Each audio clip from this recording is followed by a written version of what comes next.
तुम जैसे चाहोगे वैसे हरि तुम्हारी व्यवस्था करेगा। सबसे पहले गुरुदेव भगवान को प्रणाम करके गुरु प्रदत्त नाम मंत्र का स्मरण। तुम्हारे मन में आया है कि बिना छल कपट झूठ चोरी के धन आदि नहीं आता, सुख सुविधाएं नहीं आती, तो नहीं आएंगी, तुम्हें वही करना पड़ेगा।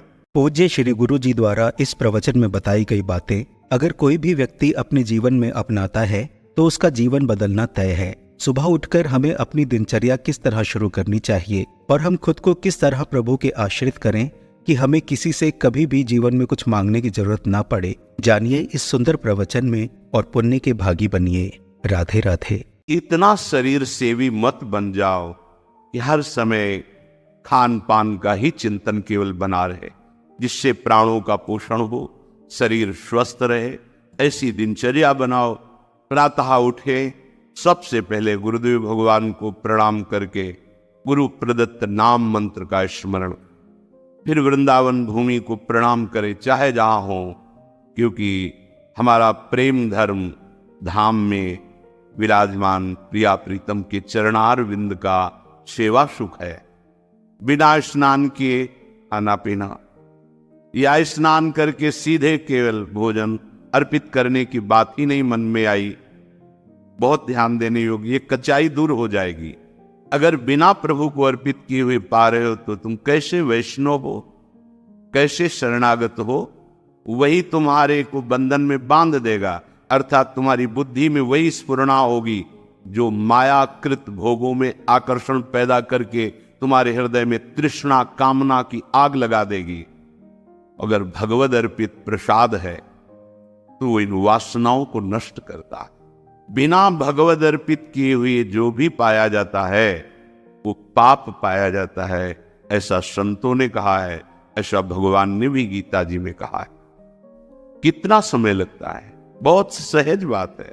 आपको बहुत जल्दी है तो जो पदार्थ आपके हाथ में आया है पाने के लिए, आपके सामने है, एक क्षण शांत होइए, स्मरण कीजिए आराध्य देव का, भावना कीजिए कि हमारे हृदय में भी विराजमान, और जय हो राधा वल्लभ लाल की जय हो। प्रभु पाइए और बस पा लिए, हो गया।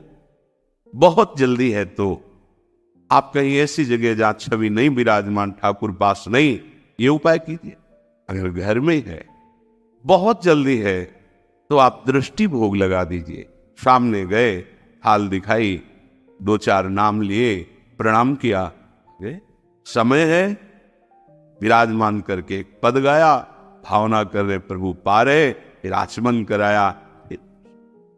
एक बूंद पानी भी अमनिया नहीं होना चाहिए अपनी जिह्वा में, प्रसादी ही पाना चाहिए।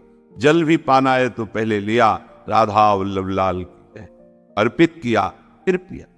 महालक्ष्मी जिनके चरणों को निरंतर सहलाती रहती है, चरण चापती रहती है, और भगवान अपने चिंतन में निमग्न रहते हैं, उधर दृष्टिपात भी नहीं करते, ऐसे प्रभु के दास कहलाकर आप अन्य विषयी पुरुषों के आगे हाथ फैलाएं, भक्त कभी ऐसा नहीं कर सकता। चाहे वो गृहस्थ हो, चाहे विरक्त हो, वो भगवद आश्रित है। अगर ऐसा है तो भगवद आश्रय नहीं है।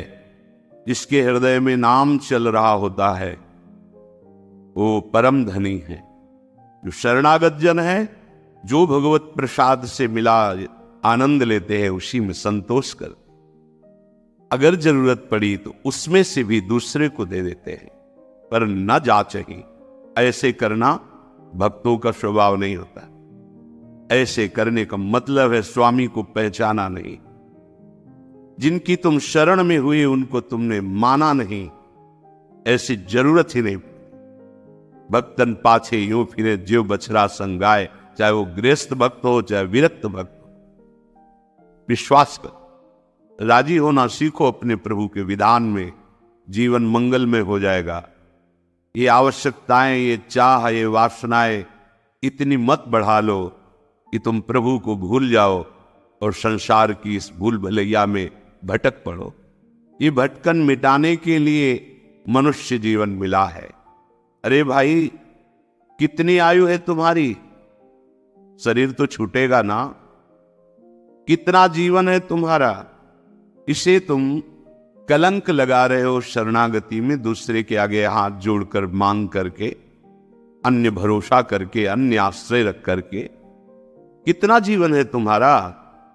आपने मांग करके इधर उधर तो ऐसे ही जीवन व्यतीत होगा, वो आप निष्ठा तो वैसे जीवन व्यतीत होगा। तुम जैसे चाहोगे वैसे हरि तुम्हारी व्यवस्था करेगा।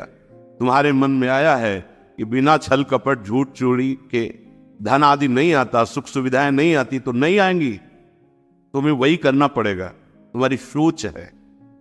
अगर भरोसे पे हो गए जैसे हरि, तो आप दुख सुख के प्रभाव से रहित होकर आएंगे, दुख सुख उसके प्रभाव से रहित होकर परमानंद में निमग्न हो जाएंगे। जो आपका प्रधान कार्य है भगवत आश्रय, भगवत प्रेम, क्यों उसका विनाश कर रहे हो? उस आश्रय का नाश क्यों कर रहे हो? किसी व्यक्ति के आगे हाथ जोड़कर वासनाओं की पूर्ति के लिए। नहीं, भगवत भाव से तो सबको प्रणाम है, लेकिन आस रखकर ये जीवन में कभी नहीं होना चाहिए, चाहे गृहस्थ हो चाहे विरक्त हो।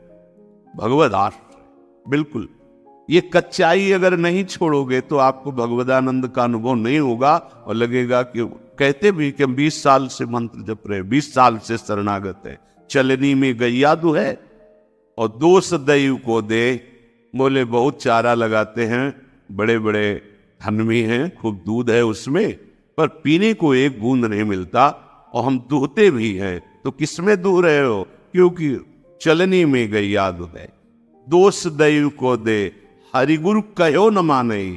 ये तुम्हारी कच्चाई तुम्हें परमानंद से विमुख कर देगी। साधन करते हुए भी ये असाधन वृत्तियां भगवदानंद का अनुभव नहीं होने देती। यदि हमें कोई भी शरीर निर्वाह की आवश्यकता है, कोई भी हमारी कर्तव्य पूर्णता की आवश्यकता है, तो हम अपने प्रभु से प्रार्थना करते हैं कि आप देख लेना, आपको जैसा लगे आप संभाल लेना। इस कर्तव्य कार्य के लिए ऐसी व्यवस्था चाहिए, नहीं है आप देख लो। हमारे जो भी हैं, हमारे आराध्य देव हैं, जैसे गोस्वामी जी कह रहे, बने तो रघुबर ते बने, बिगड़े तो भरपूर, तुलसी औरन ते बने, ताबन वे पे दूर। हमें लगता सबको याद होगा ये बात, जीवन में उतारिए इसको अपने आराध्य देव से, बस वो भी थोड़ी कचाई है तब। नहीं तो कहने की भी जरूरत नहीं, वो सर्वज्ञ है, सर्वत्र है, सर्वशक्तिमान है। अगर वो ऐसे राजी है तो हम राजी हैं।